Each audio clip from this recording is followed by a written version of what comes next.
Hi, I'm Brendan Hemingway. I'm a co-founder of Pythia Cyber, and I'm here today with Ted Hayes, who is our head of behavioral cybersecurity. And we were going to ask him some questions about why a cybersecurity firm has a behavioral science emphasis. Hello, everyone. My name is Ted Hayes, and I'm a co-founder of Pythia Cybersecurity, and my area is behavioral cybersecurity. So let's jump right in. The question we get asked a lot, what does behavioral science have to do with cybersecurity? Behavioral science is about the process of achieving an organization that supports a culture of cybersecurity. You can't do that just by telling people that you want to be a cybersecure organization. You can't do it through posters. You can't get it through telling people that it's better and getting them to like cybersecurity. You have to do something. Uh, and in order to do that, you need to change the culture of the organization. That starts with changing the way that managers reflect upon the role of cybersecurity behavior in their operations. It doesn't matter what you do. You could be in sales, you could be in marketing, you could be in customer support, you could be in manufacturing. Because of the interconnected world that we live in and the ways that different systems connect with each other, anytime there is a lack of security orientation in what people do, you're creating the opportunity for a system to be breached, to fail, to spill information from your customers or from your operations. So, what we want to do is minimize those opportunities. It seems that this is also the big idea of behavioral science organizations has been recognized by the Nobel Prize Committee. They awarded a Nobel Prize in 2017 to Richard Thaler for his work on nudges.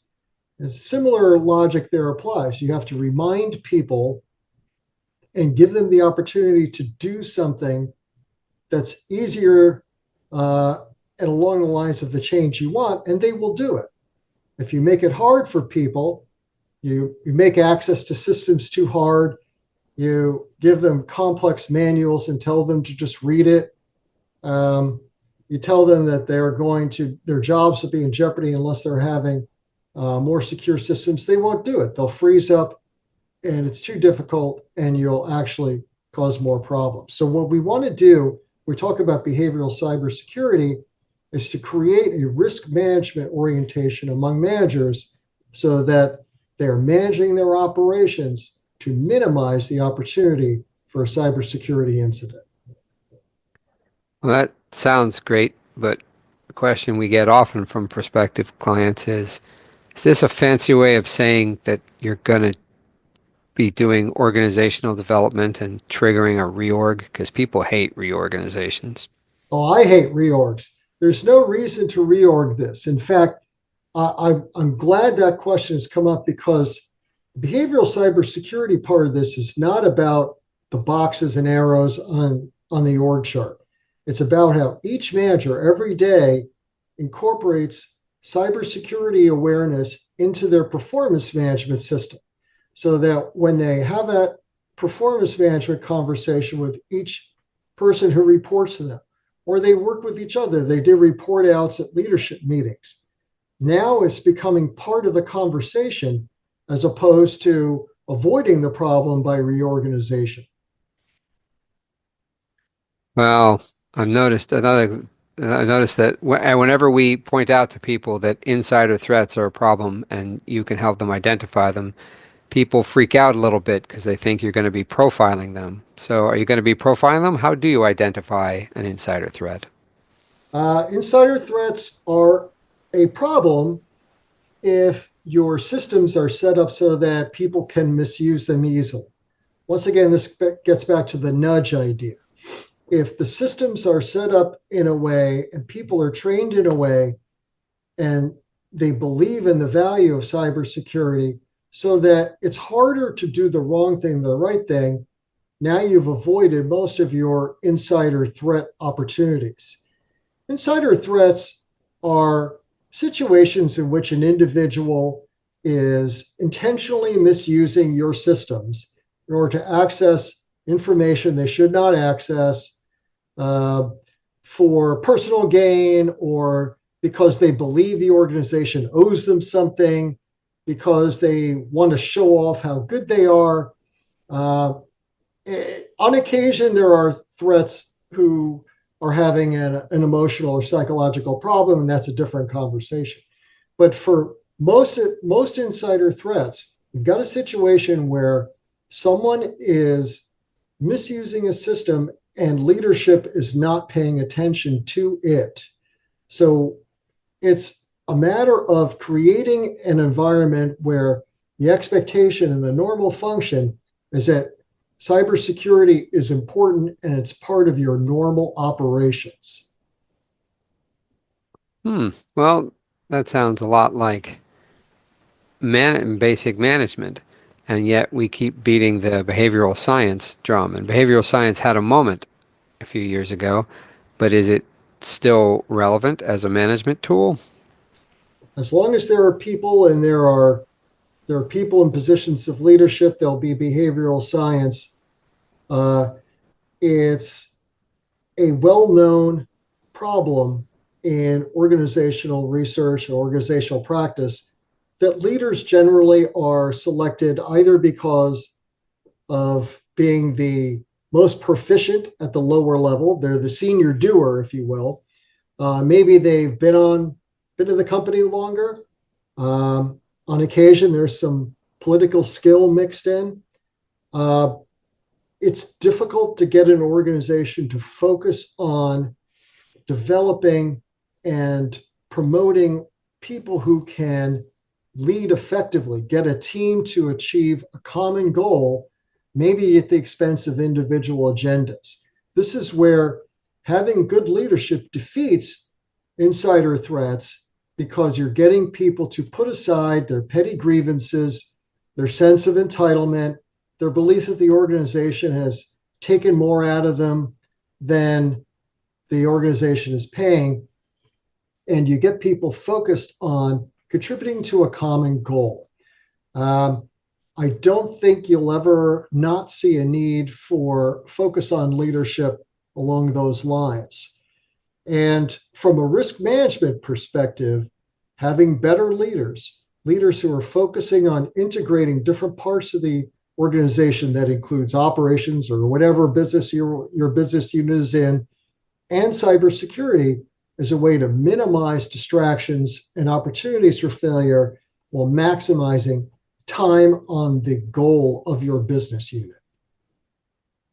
Well, that makes behavioral science sound very much in line with trying to run a company. So why do we keep hearing about head shrinky tactics when people talk about this kind of thing? The quizzes, the studies, the observations, the taking of temperature. Aren't you going to be giving us a bunch of quizzes and asking us how we feel about things? Not unless you like that sort of thing. I think people do that because they're curious about what makes them tick. People are naturally curious about other people. If you ever see pictures of large events, demonstrations, music concerts, art gallery openings, sports events, you'll see a lot of pictures that people take of other people. People are curious about people, and then people are curious about themselves. I believe, though, in this case, what we need our leaders to be curious about is how they can get the best out of each individual to focus on not what the business unit is in business to do. And part of what the business unit is in business to do is to work seamlessly with systems and tools. And that is where you have cybersecurity as part of leading the organization. So I think we're going to see a change from people who say they want to be leaders in a cybersecurity organization to people who have demonstrated that they have the capacity to focus their direct reports on cybersecurity. So is this what you mean by the goal is commitment, not just compliance? We always want commitment to our goals. I mean, getting people to change is difficult. I saw one thing once that said the only people who like change are wet babies. Most other people just want things to be different on their own terms. Um, and that's fine. Both of those are fine. But what you want your leaders to do is to focus people on getting their work done in a way that is secure relative to the systems that they are using. The more interconnected the systems are, the more opportunities there are for the system to be hacked, to disintegrate, to go out of date. The software is not supported anymore. Uh, Wires get pulled in different ways. So we want our leaders to focus on the behavioral aspects as opposed to um, talking about things that are tangential to what people do every day. By focusing on the behavioral aspects, I think you'll find that people get curious about their work and not distracted by things that are happening outside of what they're there at work to do. This makes cybersecurity sound less like an IT function and more like a management function. Uh, Cybersecurity is everybody's job. And I think it's very normal for an organization. This is where you get in the box and then the lines and the arrows. It's very normal for an organization to say, okay, well, it's IT's job.